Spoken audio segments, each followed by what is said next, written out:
ଜୟ Jagannath. Hello ପିଲାମାନେ, କେମିତି ଅଛ?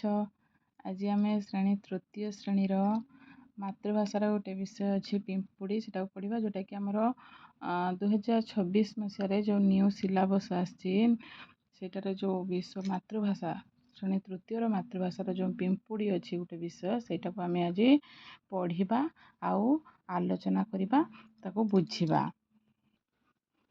ମାମୁନି ଦେଖି ପିମ୍ପୁଡ଼ିଟିଏ, ପାଖକୁ ଡାକି ତାହାକୁ କହେ, କେଡ଼େ ଛୋଟିଆ ହୋଇଛୁ ତୁହି, ବୁଦ୍ଧିରେ ତୋହର ସରିକେ ନାହିଁ।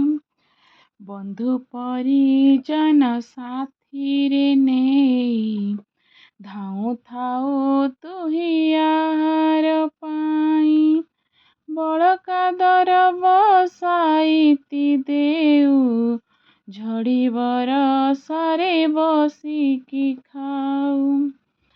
ଅଳସପଣଟି ତୋଠାରେ ନାହିଁ, ବଡ଼ ପରିଶ୍ରମୀ ଅଟୁରେ ତୁହି, କଳା କୌଶଳେ କରୁ ଯେ ଘର, ଜଗତକ ହୋଇ ତୁ କାରିଗର।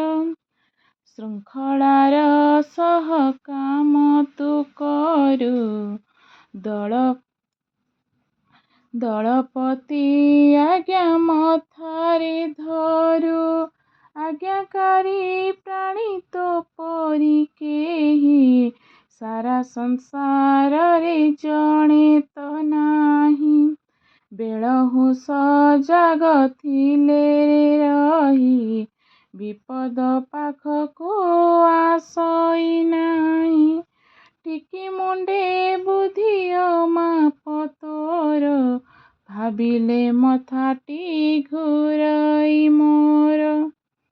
ଆସ ପିଲାମାନେ, ଆମେ ଗୀତଟିକୁ ତ ଆବୃତ୍ତି କଲେ କବିତାଟିକୁ, ଏବେ ଆମେ କ'ଣ କରିବା, ତାକୁ ଆଲୋଚନା କରିବା, ପ୍ରତିଟି ଧାଡ଼ିର ମାନେ ଆମେ ବୁଝିବା। କ'ଣ ହେଇଛି ନା, ପ୍ରଥମ ଧାଡ଼ି ଅଛି, ଦୁଇ ପାଦରେ ଗୋଟେ ପଦ ହୁଏ। ବୁଝିପାରିଲ? ଏଇ ଦୁଇ ଧାଡ଼ିକି ଏଇଟା ଗୋଟେ ପାଦ, ଏଇ ଧାଡ଼ିଟା ହେଲା ଗୋଟେ ପାଦ, ଏଇଟା ଗୋଟେ ପାଦ, ଦୁଇ ପାଦରେ ଗୋଟିଏ ପଦ ହୁଏ। ତ ଚାଲ ପ୍ରত্যେକଟି ଧାଡ଼ିରେ କ'ଣ ସବୁ ଦେଇଛି ତାର ମାନେ ଆମେ ଅର୍ଥ ବୁଝିବା। ମାମୁନି ଦେଖି ପିମ୍ପୁଡ଼ିଟିଏ, ପାଖକୁ ଡାକି ତାହାକୁ କୁହେ। ତେଣୁ ମାମୁନି ବୋଲି, ତୁମେ ଯେମିତି କୁନି କୁନି ପିଲା, ତ ମାମୁନି ବୋଲି ଗୋଟେ ପିଲା ଥିଲା ଅଛି, ଯିଏକି ସେ କ'ଣ କଲା ନା, ମାମୁନି ଦେଖି ପିମ୍ପୁଡ଼ିଟିଏ, ମାମୁନି କ'ଣ ଦେଖିଲା ନା, ପିମ୍ପୁଡ଼ିଟିଏ ଦେଖିଲା। ଥରେ ସେ କ'ଣ କଲା ନା, ତାର ସାମ୍ନାରେ ପିମ୍ପୁଡ଼ିଟିଏ ପଡ଼ିଲା, ସେ ପିମ୍ପୁଡ଼ିଟିକୁ ଦେଖିଲା, ପାଖକୁ ଡାକି ତାହାକୁ କୁହେ। ପାଖକୁ ଡାକିଲା ଆଉ ଡାକିକି ତାକୁ କହିଲା, କ'ଣ କହିଲା ନା, ପିମ୍ପୁଡ଼ିଟିକୁ ଯେତେବେଳେ ମାମୁନି ଦେଖିଲା, ତାହାକୁ ଡାକିଲା, ଡାକିକି କହିଲା, କେଡ଼େ ଛୋଟିଆ ହୋଇଛୁ ତୁହି, ବୁଦ୍ଧିରେ ତୋହର ସରିକେ ନାହିଁ। କେଡ଼େ ଛୋଟିଆ, କେତେ ଛୋଟ ତୁ ହୋଇଛୁ ପିମ୍ପୁଡ଼ି, ତୁ କେତେ ଛୋଟ, ଅତି ଛୋଟ ଜୀବଟିଏ ହୋଇଛୁ, ଯାହାକି ତୋ ଆଖିରେ ବି ଭଲ ଭାବରେ ଦୂରରୁ ଦେଖି ହୁଏ ନାହିଁ। ଏତେ ତୁ ସୂକ୍ଷ୍ମ, ଏତେ ଛୋଟିଆ, ବୁଦ୍ଧିରେ ତୋହର ସରିକେ ନାହିଁ। ତେଣୁ ତୁ ସିନା ତୋ ଶରୀରଟା ସିନା ତୋର ଛୋଟ, ହେଲେ ତୋର ଚିନ୍ତାଧାରା, ତୋର ବୁଦ୍ଧି, ତୋର ବିଚାରଧାରା ବହୁତ ଉନ୍ନତ ଧରଣର, ବହୁତ କିଛି ଉଚ୍ଚ ଧରଣର ବୋଲି ମାମୁନି ପିମ୍ପୁଡ଼ିକି କହୁଛି। ବନ୍ଧୁ ପରିଜନ ସାଥିରେ ନେଇ, କ'ଣ, ବନ୍ଧୁ ପରିଜନ, ସାଙ୍ଗସାଥି, ପରିବାର ଆଉ ପଡ଼ୋଶୀ ସମସ୍ତଙ୍କୁ ତୁ ସାଙ୍ଗରେ ନେଇ, ଧାଉଁଥାଉ ତୁହି ଆହାର ପାଇଁ। ଧାଉଁଥାଉ ତୁହି ଆହାର ପାଇଁ, ଆହାରର ଅର୍ଥ ହେଲା ଖାଦ୍ୟ। ତୁ କ'ଣ କରୁ ନା, ଖାଦ୍ୟ ସଂଗ୍ରହ କରିବା ପାଇଁ ଧାଉଁଥାଉ। ବଳକା ଦରବ ସାଇତି ଦେଉ, ଝଡ଼ି ବରଷାରେ ବସିକି ଖାଉ। ତେଣୁ ବଳକା ଦରବ, ଯାହା ଆମେ ଖାଆନ୍ତି, ଆମେ ସାଧାରଣତଃ ଆମେ ଘରେ ଯାହା ଖାଆନ୍ତି, ଆମେ କ'ଣ କରନ୍ତି, ଧର ଗୋଟିଏ ବକ୍ତରେ ଆମେ ଭାତ ତରକାରୀ ଖାଇଲେ, ଆମର ବହୁତ କିଛି ରୋଷେଇ ହେଇଛି, ଆମେ ଖାଇଲେ ଅଳ୍ପ ଆଉ ଅଳ୍ପ କ'ଣ କଲେ ନେଇକି କ'ଣ ହେବ ଇଏ ଫିଙ୍ଗିଦେବା। କିନ୍ତୁ ପିମ୍ପୁଡ଼ି କ'ଣ କରେ ନା ସେ ଯେଉଁ ଯାହା ଖାଇବ, ଯାହା ତାର ବଳି ପଡ଼େ, ଯାହା ରହିଯାଏ ତାକୁ ସେ ସାଇତିକି ରଖେ। କ'ଣ କରି ରଖେ? ସାଇତିକି ରଖେ। ବଳକା ଦ୍ରବ୍ୟ ଖାଦ୍ୟଦ୍ରବ୍ୟ ସାଇତି ଦେଉ, ଝଡ଼ି ବରଷାରେ ବସିକି ଖାଉ। ସେ ଯେଉଁ ବଳକା ଖାଦ୍ୟ ସବୁ ସଂଗ୍ରହ କରିଥାଏ ତାକୁ ସେ କ'ଣ କରେ ନା ସାଇତିକି ରଖେ। ସାଇତିକି ରଖେ ତାକୁ ଝଡ଼ି ବରଷାରେ, ଯେତେବେଳେ ଝଡ଼ ବର୍ଷା ତୋଫାନ ସବୁ ଆସେ, ଘଡ଼ଘଡ଼ି ବିଜୁ ମାରେ, ସେତେବେଳେ ସେ କ'ଣ କରେ ସନ୍ତସନ୍ତିଆ ହେଇଥାଏ, ସ୍ଥାନ ସବୁ ଚାଲିବା ପାଇଁ, ଯିବା ଆସିବା କରିବା ପାଇଁ, ଖାଦ୍ୟ ସଂଗ୍ରହ କରିବା ପାଇଁ ଅସୁବିଧା ହୋଇଥାଏ, ସବୁଆଡ଼େ ବର୍ଷା ପାଣିରେ ମାଟି ଭିଜୁଥାଏ। ତ ସେଇ ସମୟରେ ଝଡ଼ି ବରଷାରେ ବସିକି ଖାଉ। ସେଇ ସମୟରେ ସେ ଯେଉଁ ବଳକା ଖାଦ୍ୟ ରଖିଥାଏ ପିମ୍ପୁଡ଼ି ତାକୁ କ'ଣ କରେ ନା ବସିକି ଖାଏ। ଯାହା ସବୁ ଆଗରୁ ସବୁ ବଳକା ଖାଦ୍ୟକୁ ନଷ୍ଟ ନ କରିକି ଯାହା ଖାଇଥାଏ, ଯାହା ରଖିଥାଏ ସବୁ ସଞ୍ଚିକି ରଖିଥାଏ। ଯେତେବେଳେ ସଞ୍ଚିକି ସେ ରଖିଥାଏ, ଏଇ ଝଡ଼ି ବର୍ଷା ତୋଫାନ ସମୟରେ ସେ ଆଉ ବାହାରକୁ ବାହାରି ପାରେନି ଖାଦ୍ୟ ସଂଗ୍ରହ କରିବା ପାଇଁ। ସେଇ ସମୟରେ ସେ ଯେଉଁ ବଳକା ଖାଦ୍ୟ ରଖିଥାଏ ତାକୁ ଖାଏ। ଅଳସ ପଣଟି ତୋଠାରେ ନାହିଁ, ବଡ଼ ପରିଶ୍ରମ ଅଟୁରେ ତୁହି। ତେଣୁ ସେ କ'ଣ କହୁଛି ନା ଅଳସ ପଣଟି ତୋଠାରେ ନାହିଁ। ଅଳସପଣ ମାନେ ଅଳସୁଆ ନୀତି। ଆମେ କ'ଣ ସବୁ କ'ଣ ପଞ୍ଚୁଆଲିଟି ହେଇକି ସମସ୍ତେ ମଣିଷ ବଞ୍ଚିବାକୁ ଭଲ ପାଆନ୍ତି କି? ତ କିଛି ଅଳସୁଆ ଲୋକ ମଧ୍ୟ ଥାଆନ୍ତି ଯିଏକି ତାଙ୍କୁ ମାନେ ଗୋଟେ କାମଟା ସମୟରେ ସେ କରନ୍ତି ନାହିଁ। ମୋତେ ଏଇଟା କରିବାର ଆଜି ଅଛି, 10ଟା ବେଳେ ମୋତେ ବାହାରିକି କେଉଁଠି ଯିବାର ଅଛି, ମାର୍କେଟିଂ କରିବାକୁ, ବଜାରକୁ ଯିବାର ଅଛି, କିନ୍ତୁ ମୁଁ ସେମିତି ଶୋଇଥିବି, ବସିଥିବି, ଉଠୁଥିବି, ମାନେ ଯିବି ତ ଏମିତି କହିକି 10ଟା ଜାଗାର 12ଟା ଗୋଟେ କରିବି। ତ ସେଇଟା ହେଲା ଅଳସୁଆମୀ। ଅଳସୁଆ ହେବା, ଯେଉଁ କାମଟା ଯେତେବେଳେ କରିବା କଥା ସେଇଟା ଆମେ ସେତେବେଳେ କରିବା ନାହିଁ। ତ କ'ଣ ହେବ ନା ଅଳସପଣଟି ତୋଠାରେ ନାହିଁ, ଯେଉଁ ଅଳସୁଆ ନୀତି ତୋ ପାଖରେ ନାହିଁ, ବଡ଼ ପରିଶ୍ରମୀ ଅଟୁରେ ତୁହି। ସେଥିପାଇଁ ତୁ ତ ବହୁତ ବଡ଼ ପରିଶ୍ରମୀ। ଯିଏ ଅତ୍ୟନ୍ତ କଠିନ କାମ କରେ ତାକୁ ଆମେ ପରିଶ୍ରମୀ ବୋଲି କୁହନ୍ତି। ତ ଇଏ ପିମ୍ପୁଡ଼ି ଛୋଟ ଜୀବଟିଏ ହେଲେ ମଧ୍ୟ ତାର ଚିନ୍ତାଧାରା ବହୁତ ଉନ୍ନତ, ତାର ଚିନ୍ତାଧାରା ବହୁତ ଉଚ୍ଚରେ। ତ ବଡ଼, ସେଥିପାଇଁ ତାକୁ କୁହାହେଇଛି ସେ ଏତେ ଆଗକୁ ଚିନ୍ତା କରିକି ସେ ତାର ଅସୁବିଧାକୁ କେମିତି ଅସୁବିଧା ସମୟରେ ସେ ସବୁ ପରିସ୍ଥିତି ସାମ୍ନା କରି ଆଗକୁ ଯାଇପାରିବ, ସେଇ ସବୁ ଚିନ୍ତାଧାରା ମନରେ ନେଇ ସେ ଆଗେଇ ଚାଲିଥାଏ। ତ ସେଥିପାଇଁ ତାକୁ କ'ଣ କହୁଛି, ବଡ଼ ପରିଶ୍ରମୀ ଅଟୁ। ତୁ ବହୁତ ବଡ଼ ପରିଶ୍ରମୀ। ମାନେ ସବୁ କାମକୁ ତୁ କ'ଣ କରୁ, ଚେଷ୍ଟା କରୁ ତାକୁ ସଫଳତାର ସହ ଶେଷ କରିବା ପାଇଁ। କଳା କୌଶଳେ କରୁ ଯେ ଘର, ଜଗତ କହି ତୁ କାରିଗର। କଳା କୌଶଳେ କରୁ ତୁ ଘର। ଯେମିତି ଦେଖିବ କଳା କାରିଗର, ଯେମିତି କୁହନ୍ତି ନା, ମାନେ ଗୋଟେ ଚିତ୍ର ହେଇଥିବ, ଦେଖିବ ଏତେ ସୁନ୍ଦର ହେଇଥିବ ଯେ ମାନେ କଟା ଯାଇଥିବ, ସେ ଚିତ୍ରକୁ ଅଙ୍କା ଯାଇଥିବ, କହିବ ଚିତ୍ରଟି ଯେମିତି ଅଙ୍କା ଯାଇନି, ଯେମିତି ପ୍ରିଣ୍ଟ ଆଉଟ୍ କରାହେଇଛି କମ୍ପ୍ୟୁଟରରୁ।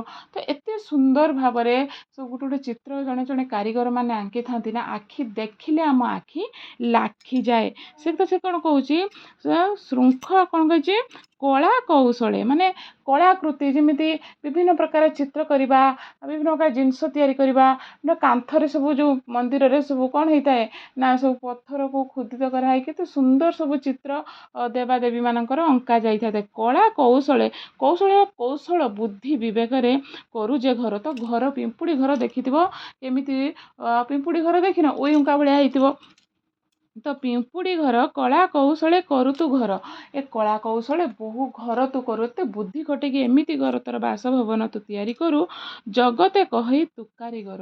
ତ କଳା କୌଶଳର ଘର ଦେଖିଲେ ଏ ଜଗତରେ, ଏ ପୃଥିବୀ ପୃଷ୍ଠର ଯେଉଁ ନରନାରୀ ମାନେ କ'ଣ କରୁଛନ୍ତି, ବିଚରଣ କରୁଛନ୍ତି, ଜୀବନ ଧାରଣ କରୁଛନ୍ତି, ଚଳପ୍ରଚଳ କରୁଛନ୍ତି, ଯେଉଁ ବ୍ୟକ୍ତିମାନେ, ଯେଉଁ ଜୀବମାନେ, ସମସ୍ତେ କୁହନ୍ତି ତୁ ହେଉଛୁ କାରିଗର। କ'ଣ କାରିଗର ଯେମିତି ସୁନ୍ଦର ଚିତ୍ର ମାନେ ଆଙ୍କି ଦିଏ, ସୁନ୍ଦର ମୂର୍ତ୍ତିମାନ ତିଆରି କରିଦିଏ, ଠିକ୍ ସେମିତି ତୁ କଳା କୌଶଳ ଖଟାଇ ସୁନ୍ଦର ବାସଭବନଟିଏ ଗଢ଼ିଥାଉ। ଶୃଙ୍ଖଳାର ସହ କାମ ତୁ କରୁ, ଦଳପତି ଆଜ୍ଞା ମଥାରେ ଧରୁ। ତେଣୁ କ'ଣ ହେଇଛି ନା, ଶୃଙ୍ଖଳାର ସହ, ଶାନ୍ତି ଶୃଙ୍ଖଳା, ଯେଉଁ ଆମେ କୁହନ୍ତିନି ଡିସିପ୍ଲିନ୍, ଯେଉଁଟାକି ଆମର ଆମେ କେତେ ଶୃଙ୍ଖଳିତ, ଆମେ କେତେ ପରିମାର୍ଜିତ ଆମ ଚାଲିଚଳନ ହାବ ଭାବ କଥାବାର୍ତ୍ତାରୁ ସବୁ ଜଣା ପଡ଼ିଥାଏ। ତ ଶୃଙ୍ଖଳା ସବୁ କଥାରେ କହିବାର ଶୈଳୀ, ଶୁଣିବାର ଶୈଳୀ, ଚାଲିବାର ଶୈଳୀ ସବୁ ନିଆରା ଥାଏ। ତ ଶୃଙ୍ଖଳା, ତାକୁ ଆମେ କହିବା ଶୃଙ୍ଖଳା, ଶାନ୍ତି ଶୃଙ୍ଖଳା। ଶୃଙ୍ଖଳାର କୋଳାହଳମୟ ନ ହୋଇ ଚୁପଚାପ ରହିବା, ଶୃଙ୍ଖଳାରେ ରହିବା, ଶୃଙ୍ଖଳାର ସହ କାମ ତୁ କରୁ, ସବୁବେଳେ ଚିନ୍ତା ନେଇକି ଠିକ୍ ଠାକ୍ ଭାବେ କାମ କରୁ, ଆଉ କୋଳାହଳ ନ ହୋଇ ବିବ୍ରତ ନ ହୋଇ କାମ କରୁନାହୁଁ। ବିବ୍ରତ ହୋଇ କାମ କରିବାଟା ହିଁ କ'ଣ ବିଶୃଙ୍ଖଳା। ତୁ ଶୃଙ୍ଖଳାର ସହ ଚିନ୍ତା କରିକି ତୁ କାମ କରୁ। ଦଳପତି ଆଜ୍ଞା ମଥାରେ ଧରୁ। ତେଣୁ ସବୁ କଥାକୁ ଚିନ୍ତା କରିକି କ'ଣ ହେବ କ'ଣ ନାହିଁ, ଶେଷରେ ଆମେ ଏଇ କାମଟା କଲେ ଆମେ ତା'ର ଠିକ୍ ସଫଳତା ପାଇପାରିବା କି ନାହିଁ, ଏସବୁ ଚିନ୍ତା କରିବାର ଶକ୍ତି ପିମ୍ପୁଡ଼ି ପାଖରେ ଥାଏ ବୋଲି ଦଳପତି ଆଜ୍ଞା ମଥାରେ ଧରୁ। ଯେମିତି ଗୋଟେ ବଡ଼ ବଡ଼ କାର୍ଯ୍ୟ ହେଲାବେଳେ କି କୌଣସି ଗୋଟେ କାର୍ଯ୍ୟ ହେଲାବେଳେ ଆମେ ଯେଉଁ ଆମର ଗୋଟେ କ'ଣ ଗୋଷ୍ଠୀ ଥାଏ, ଗୋଷ୍ଠୀର ଯିଏ ମୁଖ୍ୟ ଥାଆନ୍ତି ତାକୁ ଆମେ ଦଳପତି କୁହାଯାଏ। ଦଳ ଥାଏ, ଦଳର ଯିଏ ମୁଖ୍ୟ ଥାଆନ୍ତି ଦଳପତି କହିବା। ତ ଯେଉଁ ଦଳର ସବୁ ବହୁତ କିଛି ଜୀବ ଥାଆନ୍ତି, ତ ତାଙ୍କ ଭିତରେ ପିମ୍ପୁଡ଼ିକି ସେ କ'ଣ ମୁଖିଆ ଭାବେ ଗ୍ରହଣ କରିଥାନ୍ତି। ଆଜ୍ଞାକାରୀ ପ୍ରାଣୀ ତୋପରି କେହି ସାରା ସଂସାରରେ ଜଣେ ତ ନାହିଁ। ସବୁବେଳେ ଆଜ୍ଞାକାରୀ, ମାନେ ଆମକୁ ଧର ଆମ ଗାର୍ଡ଼ିଆନ୍ ପିତାମାତା ଗୁରୁଜନ କେହି ଯଦି କହିଲେ ବାବାରେ ପାଣି ଗ୍ଲାସ୍ ଆଣିଲ, ବାବାରେ ସେଇଠି ମୋ ସାଇକେଲଟା ଅଛି ଟିକେ ନେଇ ଆସିଲ, ବାବାରେ ଏଠିକି ଟିକେ ଯିବା ଚାଲ ମୋ ସହିତ, ବାବାରେ ମୁଁ ଟିକେ ଅସୁବିଧାରେ ଅଛି ମୋତେ ଟିକେ ସାହାଯ୍ୟ, ଆଜ୍ଞା ଆଜ୍ଞା ଆଜ୍ଞା ମୁଁ କରିଦେଉଛି, ପାଣି ଗ୍ଲାସ୍ ନେବେ ନିଅନ୍ତୁ। ତ ଏମିତି ଯେଉଁ ଏଇ ଯେଉଁ ବ୍ୟବହାର ଦେଖେଇବା, ଆଜ୍ଞା ସବୁ କଥାର ସମସ୍ତଙ୍କୁ ଯିଏ ଯାହା ଆମ ପାଖରୁ ଚାହୁଁଛି ଆମେ ତାକୁ କ'ଣ କରିବା, ସେଇ ଅନୁସାରେ ଆମେ କାର୍ଯ୍ୟ କରିବା। ଜଣେ ଚାହୁଁଛି ପାଣି ଗ୍ଲାସ୍ ମାଗୁଛି ଆମେ ତାକୁ ଦେବା। ଜଣେ ଚାହୁଁଛି କି ମୁଁ ଏଇଠୁ ଏତିକି ବୟସ୍କ ଲୋକ ଯାଇପାରୁନି, ପିଲାଟା ମୋତେ ଟିକେ ସାହାଯ୍ୟ କରନ୍ତା କି, ଆମେ ତାକୁ ଟିକେ ଧରିକି ନେଇଯିବା। ତ ଏଇ ଯେଉଁ ଆଜ୍ଞାକାରୀ କାର୍ଯ୍ୟ ପିମ୍ପୁଡ଼ି ପାଖରେ ମଧ୍ୟ ଦେଖିବାକୁ ମିଳେ। ଆଜ୍ଞାକାରୀ ପ୍ରାଣୀ ତୋପରି କେ ନାହିଁ। ତୁ ଏତେ ଆଜ୍ଞାକାରୀ ପ୍ରାଣୀ, ସମସ୍ତଙ୍କ କାର୍ଯ୍ୟ କଥାକୁ ତୁ ଏତେ ଗ୍ରହଣ କରିକି ତାକୁ କାର୍ଯ୍ୟଟିକୁ କ'ଣ କରୁ ନା ଆଗେଇ ନେଉ। ତ ଆଜ୍ଞାକାରୀ ପ୍ରାଣୀ ତୋପରି କେହି ସାରା ସଂସାରରେ ଜଣେ ତ ନାହିଁ। ସାରା ସଂସାରରେ ପୃଥିବୀ ପୃଷ୍ଠରେ ଜଣେ ବି କେହି ନାହିଁ। ବେଳହୁଁ ସଜାଗ ଥିଲେରେ ରହି ବିପଦ ପାଖକୁ ଆସଇ ନାହିଁ। ଯଦି ବେଳ ଥାଉ ସମୟ ଥାଉ ଆମେ କ'ଣ କରିବା, ସଜାଗ ହେବା, ସଚେତନ ହେବା। ଆଉ ସଚେତନ ହୋଇକି ରହିଥିଲେ ବିପଦ ପାଖକୁ ଆସଇ ନାହିଁ। ବିପଦ କେବେ ବି ଆମ ପାଖକୁ ଆସିବ ନାହିଁ। ବିପଦ କ'ଣ ହେବନି, କେବେ ବି ଆମ ପାଖକୁ ଆସିବ ନାହିଁ। ଟିକି ମୁଣ୍ଡେ ବୁଦ୍ଧି ଅମାପ ତୋର ସିନା ଛୋଟିଆ ମୁଣ୍ଡଟେ, ଛୋଟିଆ ଶରୀରଟେ, ରେ ପିମ୍ପୁଡ଼ି ତୁ ସିନା ବହୁତ କ୍ଷୁଦ୍ର, ହେଲେ ତୋର କ'ଣ ନା ବୁଦ୍ଧି ଅମାପ, ଅସରନ୍ତି, ସୁବିସ୍ତୃତ। ତୋର ଚିନ୍ତା ଶକ୍ତି ଖୁବ୍ ଉଚ୍ଚ ଧରଣର, ଉନ୍ନତ ଧରଣର, ତାହାର ଗଭୀରତା ମାପିବା କାଠିକର ପାଠ। ଟିକି ମୁଣ୍ଡେ ବୁଦ୍ଧି ଅମାପ ତୋର, ଭାବିଲେ ମଥାଟି ଘୂରଇ ମୋର। ଯଦି ମୁଁ ଏକଥାକୁ ଭାବେ ତାହେଲେ ମୋର କ'ଣ ହୁଏ ନା ମଥାଟି ଘୂରାଇ ଦିଏ।